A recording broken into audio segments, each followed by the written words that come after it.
Assalamualaikum warahmatullahi wabarakatuh.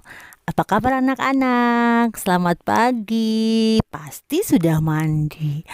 Alhamdulillah, kita bertemu kembali dengan Bu Eli di pembelajaran jarak jauh PAI dan Budi Pekerti kelas 2 semester 1 dengan materi tentang surat Anas.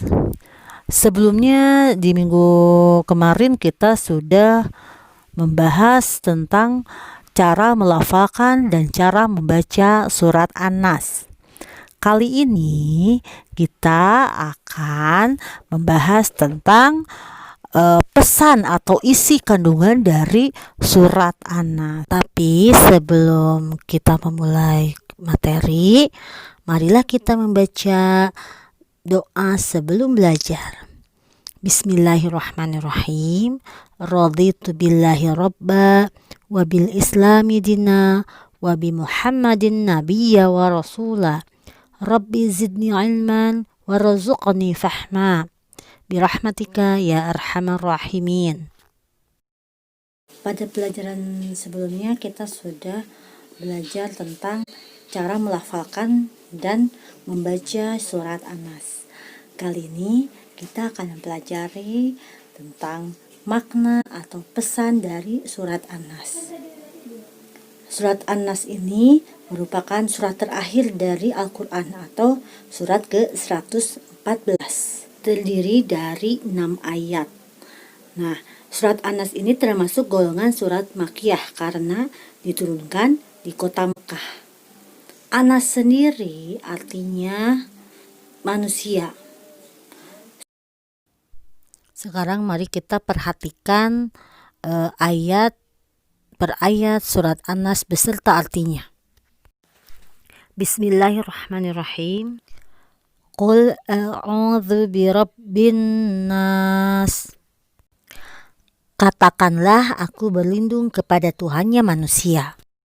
Malikin nas, raja manusia.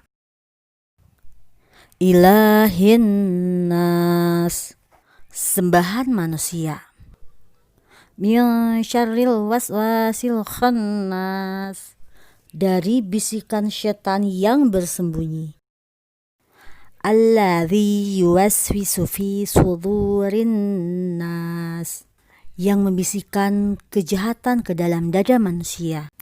Minal jinnati wan nas, dari golongan jin dan manusia. Surat Anas ini menjelaskan tentang perintah Allah agar kita berlindung kepada Allah dari segala macam kejahatan.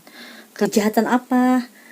Min syarril waswasil khannas, kejahatan dari kejahatan bisikan setan yang tersembunyi. Jadi setan itu selalu membisikkan manusia dari segala arah, dari segala penjuru.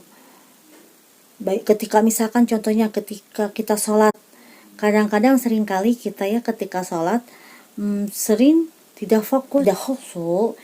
Salah satunya adalah karena bisikan setan. Alladzi yuwaswisu fi sudurin nas, itu membisikkan ke dalam hati manusia, ke dalam dada manusia. Jadi kita itu seolah-olah ada yang terbersit untuk melakukan sebuah kejahatan. Misalkan kita sedang di dalam kelas nih, waktu istirahat, orang gak ada siapa-siapa kalau itu kan di kelas.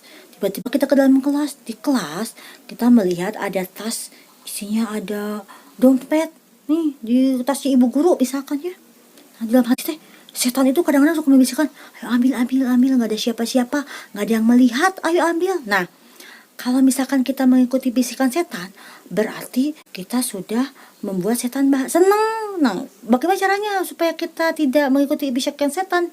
Yaitu dengan cara berlindung kepada Allah dari segala kejahatan, termasuk kejahatan bisikan setan. Setan itu senang sekali kalau kita misalkan berbuat dosa, berbuat salah. Kenapa coba? Karena setan itu pengen ada temannya nanti di akhirat nanti.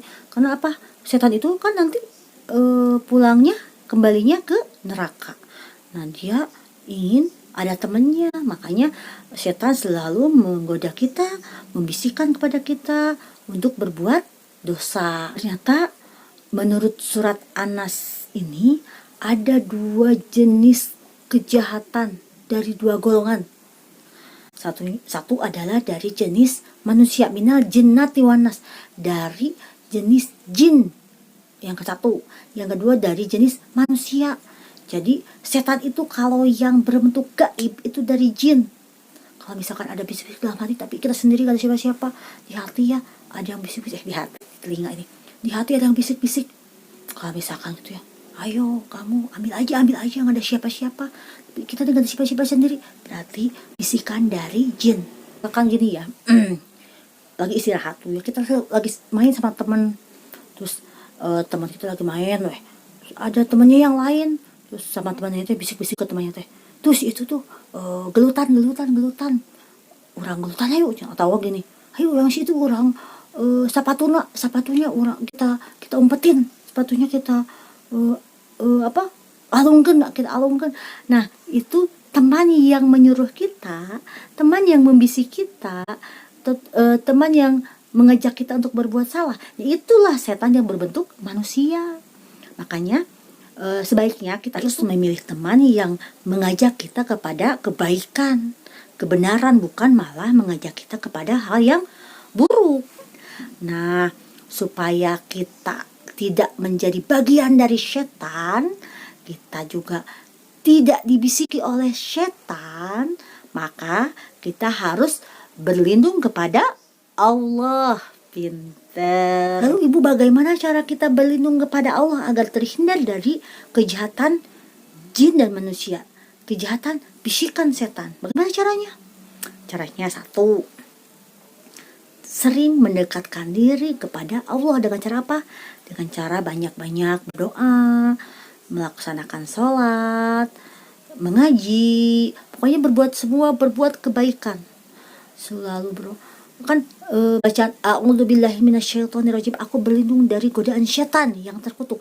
Nah, sering baca ta'awud, baca Quran tuh terutama. Jangan sampai kita lupa, tidak meninggalkan sholat, tidak mau ngaji, ya dideketin sama setan deh, bisikin terus sama setan.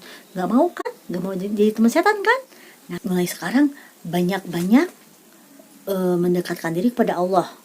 Kemudian kalau misalkan ada teman yang mengajak kita melakukan kesalahan, sebaiknya teman kita dikasih tahu.